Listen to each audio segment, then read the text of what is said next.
So our presentation is going to be over the classical school theory. To give you kind of a basic overview of the classical school of criminology theory, it's a perspective that is considered the first rational model of crime, one that was based on logic rather than supernatural or demonic factors. It assumes that crime occurs after a rational individual mentally weighs the potential good and bad consequences of crime and then makes a decision about whether or not to engage in a given behavior. This model is tied to the formation of the deterrence theory and assumes that people have free will to control their behavior. So to look into the origin of the classical school of criminology, there's two important people attributed to this, Beccaria and Jeremy Bentham. Beccaria became known as the father of classical criminology. He was a member of an intellectual group known as the Academy of Fists, and the group would gather in secret to discuss the need for social reform. He's most frequently referred to as a punishment reformer, and he advocated the principle of no crime without law. He specified the criteria for the enactment and administration of the criminal codes. He felt strongly about the separation of powers in criminal law due to the potential for abuse and misuse. At the heart of Beccaria's classical school of thought was the notion that it's better to prevent crimes than to punish them. Out of this idea arises our common understanding of deterrence and the idea that it's better to let a guilty man go free than to punish an innocent man. This is a very contrary position to the old pre-classical ways, which often innocent were tortured and killed in the pursuit of justice in an effort to extract a confession. Beccaria did not question the need for punishment, but he believed that laws should be designed to preserve public safety in order not to avenge crime.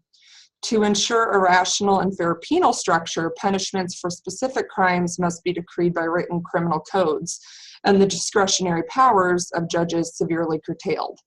In addition, one of his most profound and important proposed reforms is one of his least noted. He kind of said that the surest but most difficult way to prevent crimes is by perfecting education. Jeremy Bentham was a classical school reformer who believed that people were governed by a pleasure-pain principle and that punishment was only useful to bring about a greater good to the society as a whole. He believed that the punishment for crimes committed should not be guided by retribution for the act or the harm, but rather by the aim of preventing crime, which was viewed as an offense detrimental to the entire community. As noted, at the heart of Bentham's punishment philosophy was utilitarianism, the greatest happiness principle. He was very much a contemporary and admirer of Beccaria's work and believed that free will allowed people to make calculated and deliberate decisions related to the pursuit of their own happiness. Together, they, along with their contemporaries, are credited with ushering in a new era, creating a social movement that deeply impacted and changed how laws were thought of and applied. Their work permeates many of our current criminal justice system practices. So this is a video just to kind of give you a further outlook into the history of the classical school of criminology.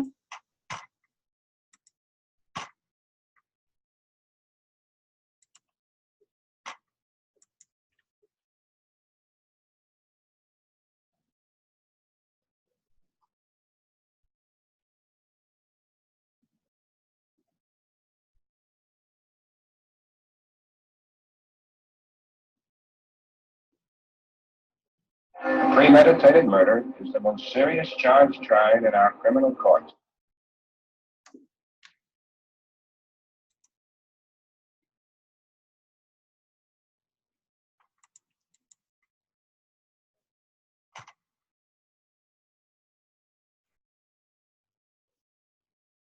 These are facts. You can't refute facts. It is guilty. In the event that you find the accused guilty, that sentence is mandatory in this case. He's 18 years old. He's still got to pay for what he did. However you decide, your verdict must be unanimous. All those voting guilty, please raise your hands. Those voting not guilty? 20. What do you want? It's not a clock. What's it a clock about? The night and the way this falls would be strong evidence. All right, let's talk about it. Somebody saw the kid's status, Father. What more do we need? She described the stabbing by saying she saw the boy raise his arm over his head and stab down on his chest. I think it's going for a minute. How do you know? Were you in the room the father was killed? Fighting. Let somebody be out here. Fight. He has a responsibility. Well, what are you giving us? This woman testified in open court. The kid said he was going to kill him, and he did kill him. Ladies and gentlemen, can I please have your attention? Have you ever wondered how our criminal justice system came to be? From the methods of torture during the medieval period, transitioning to revolutionary ideas that we use today, such as due process, individual rights, and investigative procedures. It all began with the classical school of criminology, headed by key revolutionary thinkers. In essence, they proposed ideas and principles for legal and penal reform in medieval Europe. This theory came at a time where the customary punishment for someone who committed a felony was death, and various forms of torture were used. In this, what do you think the real driving force in the major change was at the time?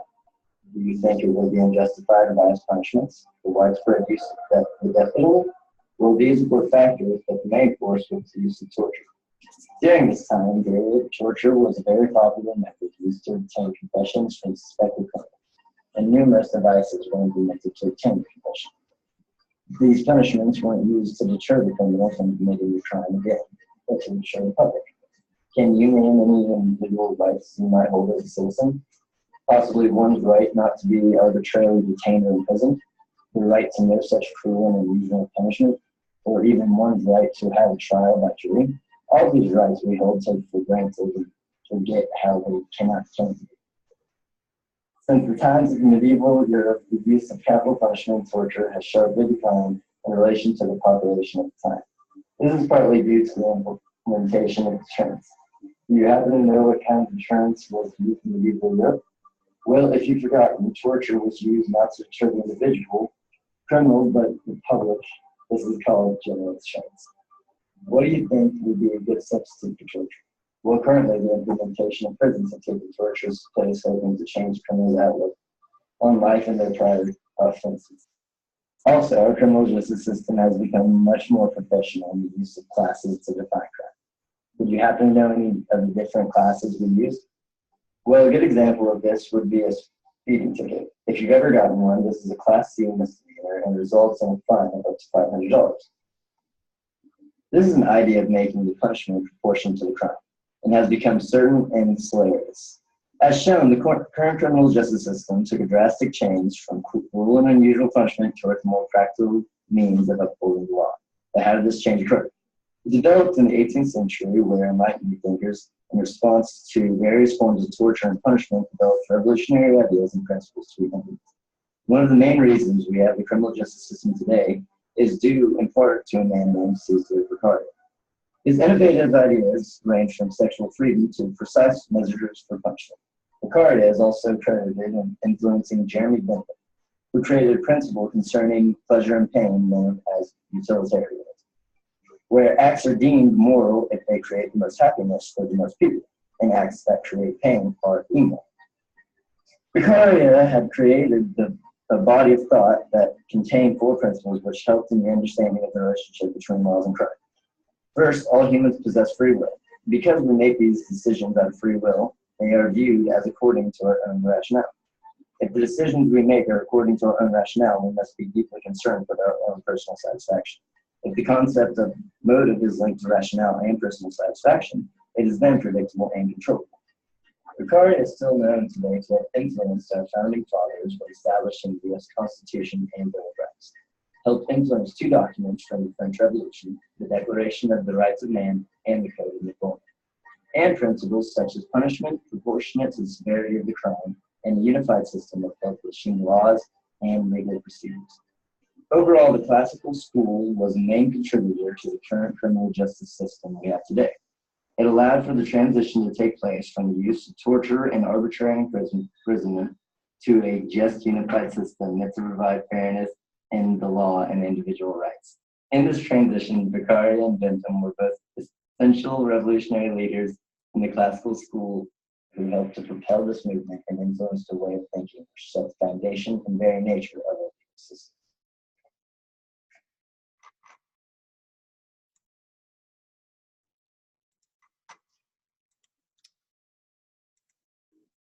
So the basic principles of the classical theory include individuals have the will and rationality to act according to their own will and desires. Individuals will calculate the rationality of the crime based on the benefits of the crime versus the consequences of the crime. Severity of the punishment should be determined by the severity of the crime to deter others and reduce crime, and punishment must be swift and appropriate to deter others and reduce crime. Additional information to add on the Classical School of Criminology theory. There are some underlying principles to this. All people are by their nature self-seeking and therefore liable to commit crime. In order to live in harmony and avoid a war against all, people agree to give up certain freedoms in order to be protected by a strong central state.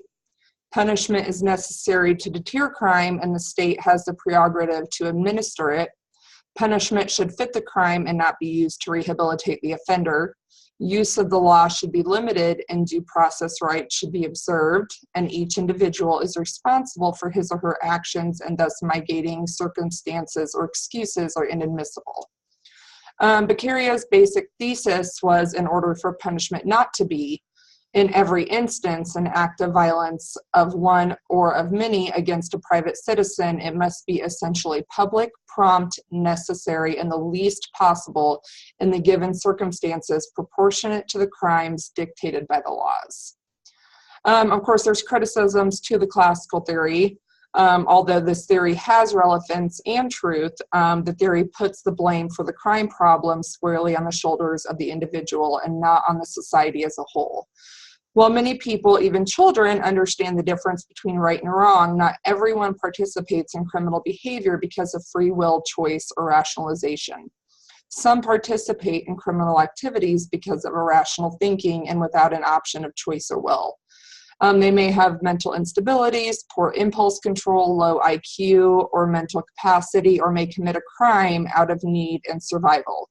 Consider the person who is poor and starving. In this situation, when this individual steals food, it's not done out of free will or choice necessarily, but the stealing of food is done out of survival. As a result, the classical theory can be a weak basis for the nature of the criminal behavior. The theory makes no indications or suggestions to the fact that there may be biological factors stopping an individual from thinking or behaving rationally. And that is my part of the presentation.